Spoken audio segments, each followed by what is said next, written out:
O Senhor esteja convosco. Ele está no meio de nós. Proclamação do Evangelho de Jesus Cristo segundo Mateus.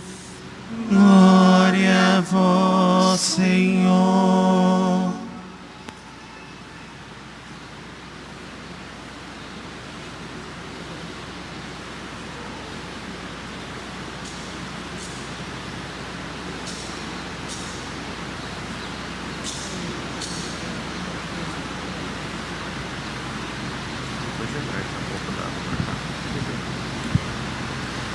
Naquele tempo, Jesus contou esta parábola aos seus discípulos. O homem ia viajar para o estrangeiro. Chamou seus empregados e lhes entregou os seus bens. A um deu 5 talentos, a outro deu 2 e ao terceiro 1. A cada qual de acordo com a sua capacidade. Em seguida viajou. O empregado que havia recebido 5 talentos saiu logo, trabalhou com eles e lucrou outros 5. Do mesmo modo, o que havia recebido 2 lucrou outros 2. Mas aquele que havia recebido 1 só saiu, cavou um buraco na terra e escondeu o dinheiro do seu patrão. Depois de muito tempo, o patrão voltou e foi acertar contas com os empregados. O empregado que havia recebido 5 talentos entregou-lhe mais 5, dizendo: Senhor, tu me entregaste 5 talentos, aqui estão mais 5 que lucrei. O patrão lhe disse: Muito bem, servo bom e fiel. Como foste fiel na administração de tão pouco, eu te confiarei muito mais. Vem participar da minha alegria. Chegou também o que havia recebido 2 talentos e disse: Senhor, tu me entregaste 2 talentos, aqui estão mais 2 que lucrei. O patrão lhe disse: Muito bem, servo bom e fiel. Como foste fiel na administração de tão pouco, eu te confiarei muito mais. Vem participar da minha alegria. Por fim, chegou aquele que havia recebido 1 talento e disse: Senhor, sei que és um homem severo, pois colhes onde não plantas e ceifa onde não semeia. Por isso, fiquei com medo e escondi o teu talento no chão. Aqui tens o que te pertence. O patrão lhe respondeu: Servo mau e preguiçoso, tu sabias que eu colho onde não plantei e que ceifo onde não semeio. Então devias ter depositado meu dinheiro no banco, para que eu, ao voltar, eu recebesse com juros o que me pertence. Em seguida o patrão ordenou: Tira dele o talento e dai àquele que tem 10, porque todo aquele que tem será dado mais, e terá em abundância. Mas daquele que não tem, até o que tem lhe será tirado. Quanto a este servo inútil, jogai-o lá fora na escuridão. Ali haverá choro e ranger de dentes. Palavra da salvação. Glória a vós, Senhor.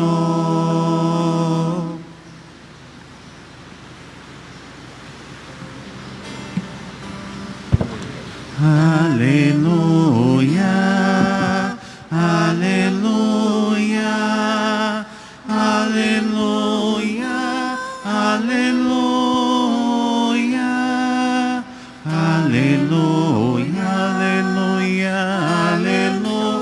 aleluia, aleluia, aleluia. Queridos irmãos e irmãs, celebramos o 33º domingo do tempo comum. Estamos finalizando o ciclo do ano litúrgico, né? Domingo que vem, o último domingo do nosso ano litúrgico. E a igreja, muito sabiamente, tem este ciclo, né, para fazer com que nós também adentremos nela, não de uma forma somente participar externamente, mas participar internamente. Como eu vivo o tempo litúrgico que a igreja me proporciona. Sabemos que tem o tempo do advento, o tempo da quaresma, tempos fortes, o tempo da Páscoa, e a igreja sempre nos propõe, né, este tempo para caminharmos com Jesus. No final do ano litúrgico, como também no final do ano civil, é típico, né, todos fazerem uma certa lembrança, um certo retiro, né, como foi o ano e também como gostaria que fosse o ano que vem. No ano litúrgico, nós, dentro da igreja, nós sabemos que no final do ano litúrgico, todas as leituras se encaminham para uma certa escatologia. Escatologia, o fim de todas as coisas. Se nós observarmos, todas as coisas têm um fim. Nada dura para sempre. Um banco, né, se bem conservado, ele dura um tanto, mas ele não vai durar para sempre. Uma roupa bem conservada dura por um determinado tempo, mas ela não vai durar para sempre. Até os ossos do ser humano, né, se demorarem, né, ali tantos anos, não vai existir mais nada, vai virar pó, né? Então todas as coisas têm um fim, e nós também temos um fim. Todas as leituras, né, desde a metade da semana até domingo que vem, vai indicar este fim que nós temos, o fim que um dia nós iremos morrer, mas não só este fim, o fim da minha união com Deus. Este é o fim que eu tenho que cuidar muito mais, porque a única coisa que não morre, a única coisa que não é destruída é a nossa alma. As coisas visíveis, tudo será destruído, tudo terá um fim. A nossa alma, que foi chamada, foi criada por Deus para estar com Ele, esta sim, não terá um fim. Então, esta liturgia tem esse caráter um tanto escatológico, né? Nós vemos isso no Evangelho que nós acabamos de escutar, que as 3 parábolas um tanto mais de cunho escatológico. Domingo passado nós escutamos a parábola das 10 virgens, as 5 sábias e as 5 tolas. As 5 que sabia muito bem o que deveria fazer, porque o noivo estava chegando, e as 5 tolas que não prestaram atenção, que ficaram preocupadas com as coisas terrenas. Hoje nós vemos a parábola dos talentos, domingo que vem, do patrão justo que virá. Mas esses talentos que nós aqui escutamos, longe de ser talentos meramente humanos, né? Porque alguns têm talento para costurar, outros têm talento para bordar, pintar, cantar, tocar, né? O padre esquece esses talentos, não tem quase nada disso. O único talento que eu acho que eu sei tocar é sino e olhe lá. Então, não é esses talentos que Jesus aqui está contando essa parábola. Lembremos, é uma parábola que ele está falando para os seus discípulos, e ele quer fazer com que os seus discípulos entendam que agora esses talentos que Deus nos dá, nós devemos produzir muito mais. Conta a parábola de um certo patrão que chamou os empregados e entregou os bens para ele. Aqui, alguns comentaristas, né, desse evangelho, diz que esse patrão, né, que viajou é a presença de Jesus, que subiu aos céus, que nos deu a graça, na nossa alma. Quando nós fomos batizados, Deus habita no nosso coração. Não é um mero rito, que tem que ser batizado, porque senão vai acontecer algo ruim. A criança está muito inquieta e tem que ser batizada. Não é esta a finalidade do batismo. O batismo é que Deus habitará no meu coração. Os pais e os padrinhos têm que ter muita consciência disso, porque senão o sacramento, a criança vai crescer sem saber o que de fato é o sacramento. E esse patrão que viajou, nosso Senhor, subiu aos céus, Ele sempre nos dá a graça, e todos nós recebemos esse talento. Padre, eu acho que se você é batizado, pode ter certeza, você recebeu um talento, Não é aqui, com a mentalidade mundana, porque na mentalidade mundana, se nós olhássemos o Evangelho, ia falar: eu queria ter os 5 talentos, não queria ter 2, eu queria ter todos os talentos, e assim sempre querer muito mais, como diz o Salmo: o coração do homem é um abismo, e todas as coisas visíveis, todas as coisas mundanas, entra nesse abismo e não consegue preencher.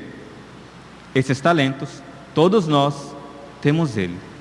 A graça de Deus habitar o nosso coração. Padre, ok, todos nós temos os talentos, Alguns mais, outros menos. Não se preocupe, A questão do Evangelho, aqui que nosso Senhor quer ensinar para nós e para os seus discípulos, é que nós devemos agora produzir muito mais estes talentos, lucrar muito mais este talento. Porque aqui não é os servos que vão ao encontro do seu patrão, Aqui o patrão vem ao encontro. Poderíamos colocar como o fim a última vinda de nosso Senhor, quando Ele vier, e nós o que teremos para entregar nas mãos dele? O talento que Ele me deu, eu enterrei e guardei, A graça dele habitar no meu coração, isso, se ainda está habitando, Porque como o servo infiel, o servo preguiçoso, não quis produzir. Aqui poderíamos colocar com aqueles que não querem mais nem lutar para se manter em estado de graça. Está tão preguiçoso que se acomodou com as coisas mundanas. Está tão preguiçoso que não interfere mais nada. Lembremos que os santos, quando pecavam, sentiam até na alma o pecado. Alguns sentiam o odor, o fedor de uma alma pecadora. Mas tem alguns que já se acostumaram tanto, a uma vida de pecado, que é tão preguiçoso que não quer nem iniciar mais uma vida na graça de Deus. Este realmente enterrou o talento. Este realmente, quando nosso Senhor vier, entregará um talento, e não só aquele mesmo talento que ele recebeu, mas pior ainda, quando nosso Senhor vier. Primeiro ponto, então, é voltar à graça. Se você não está na graça, se não está ali unido a Jesus, volte. Nós temos os sacramentos, o sacramento da confissão, que nos permite voltar a Deus, e nós devemos procurar o sacramento todas as vezes, sim, todas as vezes que pecarmos. Então voltarmos, não ser preguiçoso, não ser aqui, não enterrar a graça que nosso Senhor deu para nós.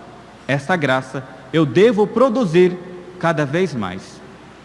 E agora, aplicando, para a nossa vida, como nós devemos produzir esse fruto, Como nós podemos colocar muito mais esses talentos, né?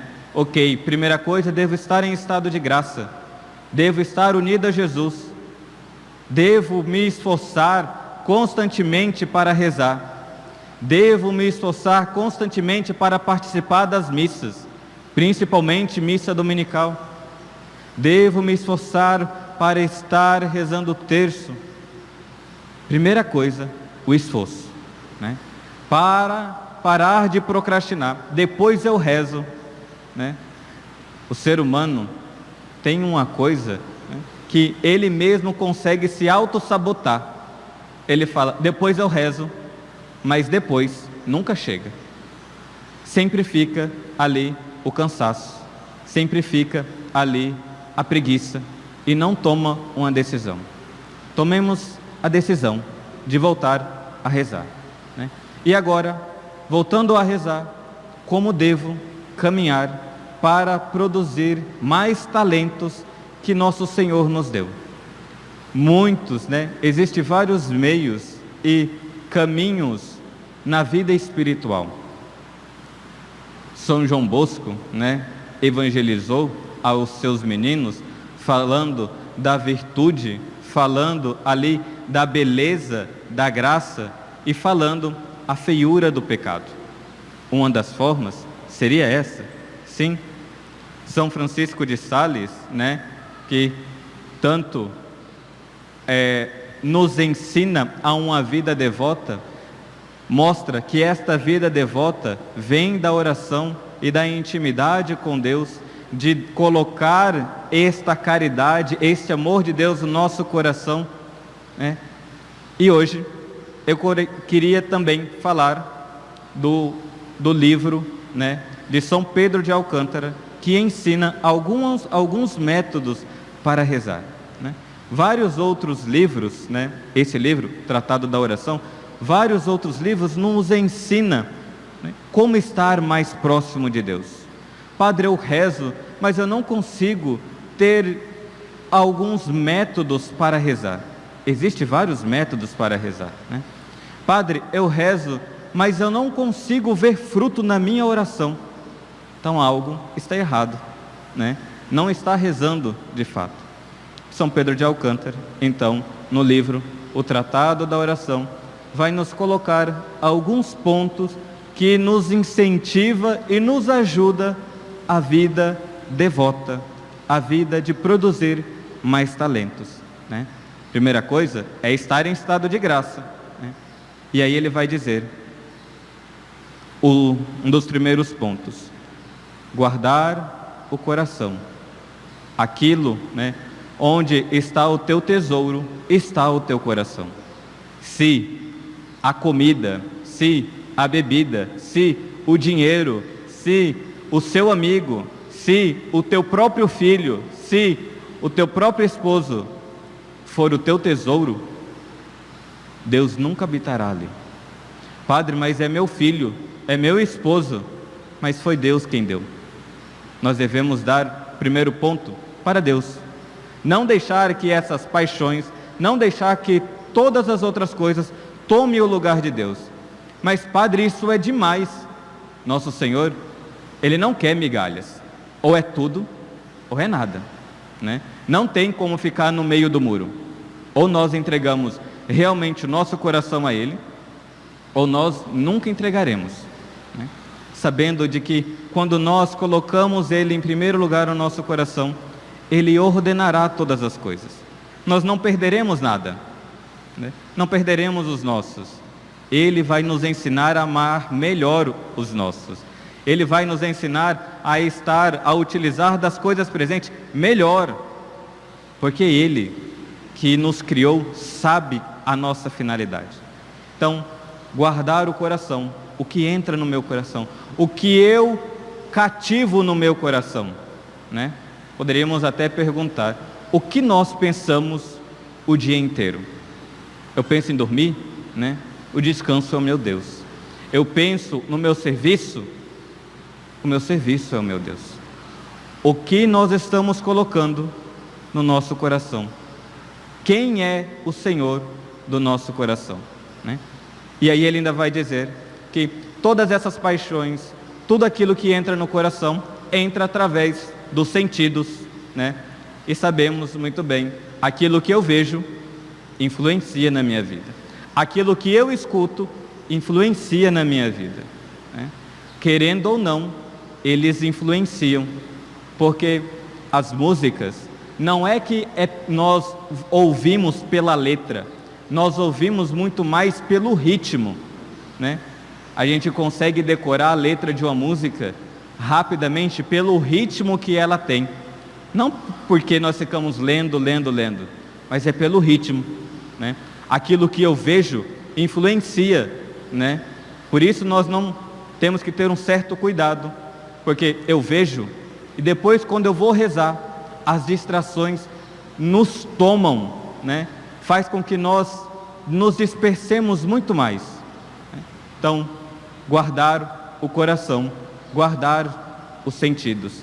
Padre, eu não sou monge. Sim, nós não somos monge, mas nós devemos guardar os sentidos, guardar os olhos, guardar os ouvidos, guardar a boca, porque não é o que entra, né? Vai ser o que sai, que vai ferir outras pessoas. E ter um tempo só conosco, né? Nós não temos aqui a questão de sentir só, né?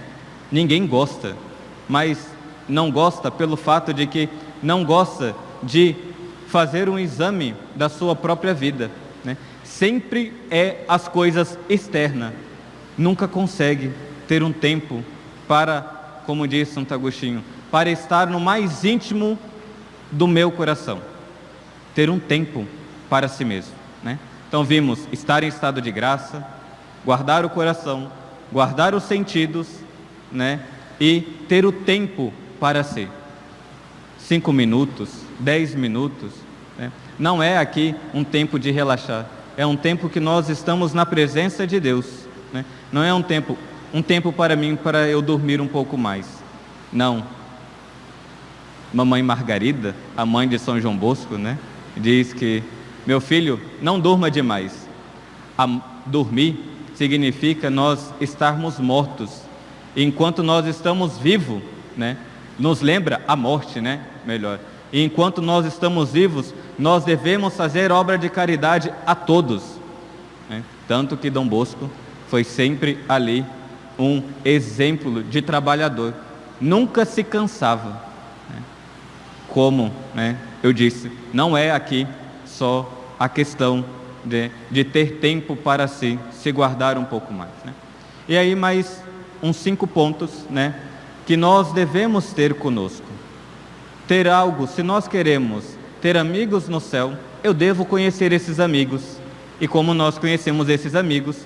Lendo sobre a vida deles, né? Já que nós não estamos próximos fisicamente, eu devo conhecer a vida deles. Então a leitura espiritual, né? Ler um livro de santo da sua devoção, né? Ler um livro de Nossa Senhora, ler um livro que fale sobre São José que é mestre da vida interior, São José que nos ensina a estar diante de Jesus e nos ensina a estar diante de Nossa Senhora, né? Suplicar a Ele, ter um livro espiritual, né? Outro ponto é ter pequenos momentos com Deus, e aqui é onde nós mais falhamos, porque eu penso 24 horas sobre tudo, mas eu nunca tenho 1 minuto, 2 minutinhos para Nosso Senhor. Eu não tenho nenhuma jaculatória no meu coração, eu não tenho nenhum pensamento de Deus, né? Como dormisse e acordasse, como Deus não existisse, né? Ter esses pensamentos de Deus, ter ali, Jesus manso e humilde de coração, fazei que o meu coração seja semelhante ao vosso. Quando alguém, né, nos tira do sério, Jesus manso e humilde de coração, fazei que o meu coração seja semelhante ao vosso. Quando, né, e utilizar, padre, mas é coisa tão boba. Sim, são coisas bobas, mas que nos ensina e nos faz estar unido a Deus durante o dia, né? Algumas coisinhas que vão acontecendo, né? As mulheres, dona de casa, que gosta de um serviço exemplar, né? Senhor, que eu arrume a minha casa como eu gostaria que o meu coração fosse arrumado. Dai-me a graça, Senhor, né? Os homens, né, nos seus serviços, né? Senhor, como eu gostaria de que as coisas do meu serviço prosperem, eu também quero, Senhor, que a minha alma prospere, que esteja cada vez mais unido a Ti. Entendam, né? Que é essas pequenas fagulhas que nos faz lembrar de Deus durante o dia, né? E ter um tempo para oração, né? Nós, como eu disse, não temos uma vida monástica, mas nós temos como dar 5 minutos, 10 minutos para Deus.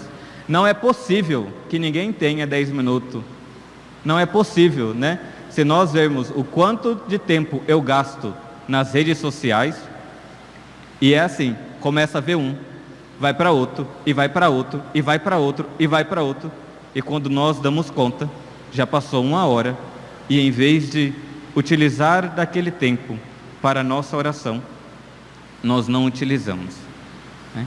Peçamos, meus irmãos e irmãs, a intercessão de São José, que ele nos ensine, né, a estar em estado de graça, que ele nos ensine a guardar o coração, que ele nos ensine a guardar os sentidos, que ele nos ensine que momentos de solidão não é doloroso, momentos de estar na presença de Jesus, que ele nos ensine a ter um desejo de conhecer mais a vida dos santos, que ele nos ensine e nos inspire ali as pequenas fagulhas, que ele nos ensine a ter momentos mais duradouros na oração, porque tudo isso só tem uma finalidade, né? Ter uma vida devota e caridosa. Tudo isso, né? Esse itinerário de vida espiritual não tem outro motivo a não ser produzir muito mais os talentos que nosso Senhor nos deu. Não sejamos aquele servo preguiçoso e inútil. O fim dele foi ser jogado, né, na escuridão.